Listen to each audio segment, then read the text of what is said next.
देखिए, आज की क्लास में हम लोग पढ़ेंगे अध्याय 1 संख्या पद्धति है। प्रश्नावली 1.2 हम लोग लगाने चल रहे हैं। क्वेश्चन नंबर फर्स्ट है।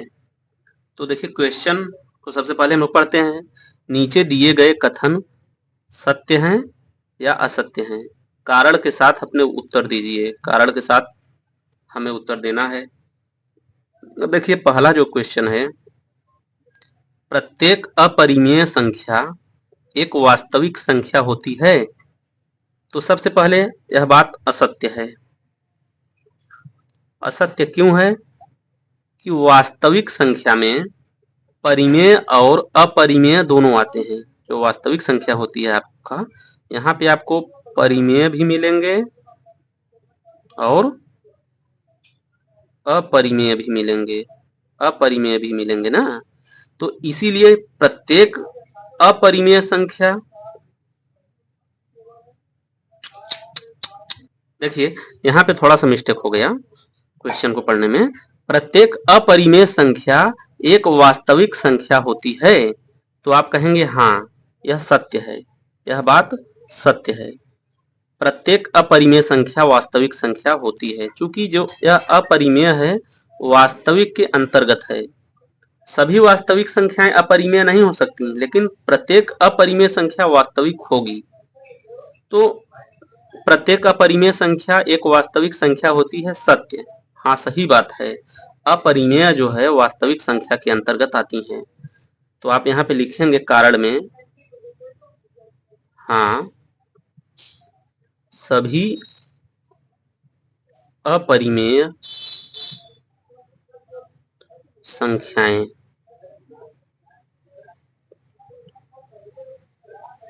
वास्तविक होती हैं। जैसे √2 आपने लिया, √3, इस तरह की संख्या को हम लोगों ने पिछली क्लास में हमने संख्या रेखा पर दर्शाया, क्योंकि सभी क्या हैं, अपरिमेय हैं। जब हम संख्या रेखा पर उसी नंबर को हम लोग दर्शा सकते हैं, शो ऑफ करा सकते हैं जो वास्तविक हैं। तो इस तरीके से प्रत्येक अपरिमेय संख्या वास्तविक होती हैं। थोड़ा सा हमने जब शुरू में मिस्टेक ये किया कि सभी वास्तविक संख्या अपरिमेय होती हैं, तो नहीं, सभी वास्तविक संख्याएं अपरिमेय नहीं होती, लेकिन सभी अपरिमेय संख्या जो हैं वास्तविक होती हैं।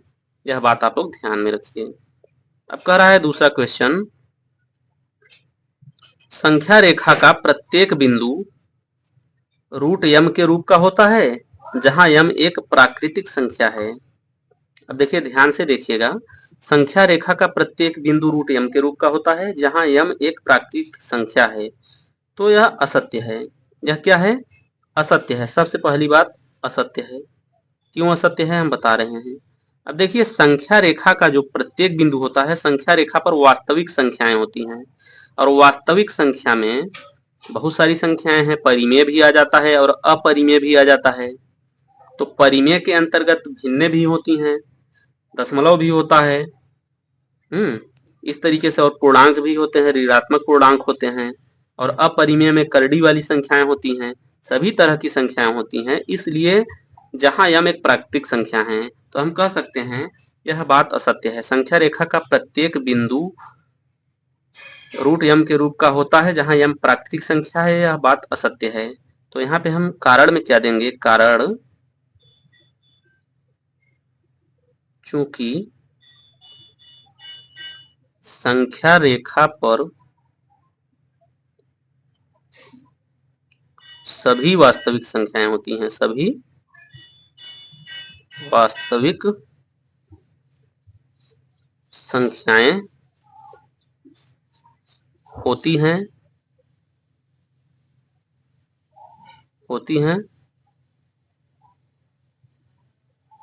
जो कि सभी प्राकृत नहीं होती, सभी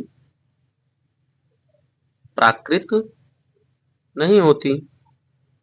अब जैसे देखिए एग्जाम्पल के तौर पे, संख्या रेखा पर वास्तविक संख्याएं होती हैं। तो वास्तविक संख्या में जैसे आपका -3 हो गया, 0 हो गया, 1/2 हो गया, √2 हो गया, इस तरह की सभी संख्याएं होती हैं ना संख्या रेखा पर, क्योंकि सभी क्या है, वास्तविक के रूप हैं। जबकि प्राकृत संख्या का मतलब होता है 1 2 3 4 5 ऐसे लेके, एक से लेके उससे अधिक सभी।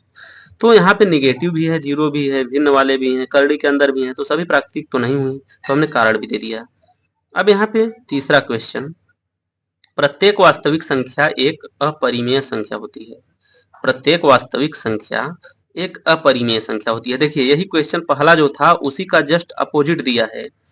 प्रत्येक वास्तविक संख्या एक अपरिमेय संख्या होती है, तो हम कहेंगे यहाँ पे भी परिमेय। अब देखिए पहला क्वेश्चन भी यहाँ से और क्लियर हो जाएगा। हमने थोड़ा सा जल्दबाजी में गलत क्वेश्चन पढ़ लिया था, तो जो बताया था, देखिए अब यहाँ पे दोनों में अंतर समझिए। वास्तविक संख्या के अंतर्गत परिमेय भी है, अपरिमेय भी है।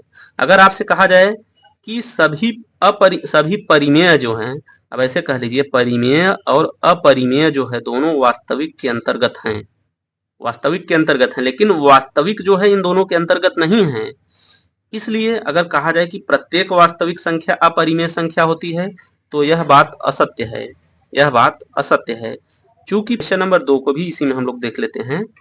क्वेश्चन नंबर 2 जो दिया गया है, क्या सभी धनात्मक पूर्णांकों के वर्गमूल अपरिमेय होते हैं?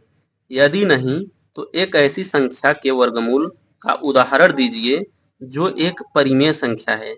अब क्वेश्चन आपसे कह रहा है क्या सभी धनात्मक पूर्णांकों के वर्गमूल अपरिमेय संख्या होते हैं? तो चलिए हम कुछ संख्या लेते हैं, जैसे √2, √3, √5, चलिए √9 को ले लिए हम, √16 को ले लिए हम।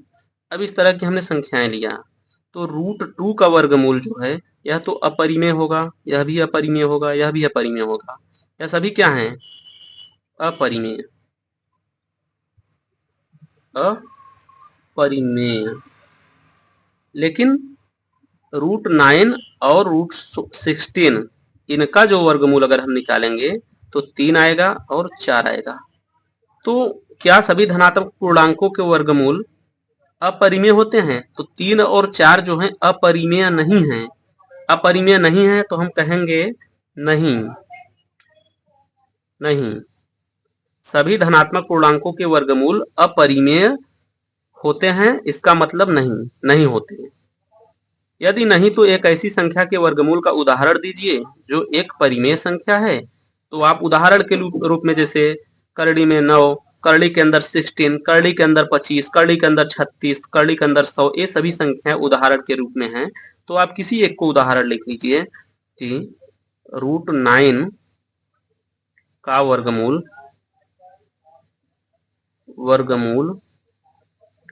3 है, जो कि परिमेय है, जो कि परिमेय है।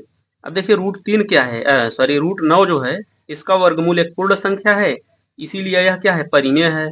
प्राकृत है, और प्राकृत क्या है? परिमेय के अंतर्गत आते हैं। और हमने लिखवाया था अपरिमेय की परिभाषा की ऐसी संख्या जो करड़ी के अंदर हो और जिसका वर्गमूल निकालने पर पूर्ण संख्या के रूप में ना आए, वह क्या होता है? अपरिमेय। लेकिन जिसका वर्गमूल पूर्ण संख्या के रूप में हो जाए, वह क्या होते हैं? परिमेय होते हैं। तो उम्मीद करते हैं वीडियो अच्छे से समझ में आई होगी आप लोग को।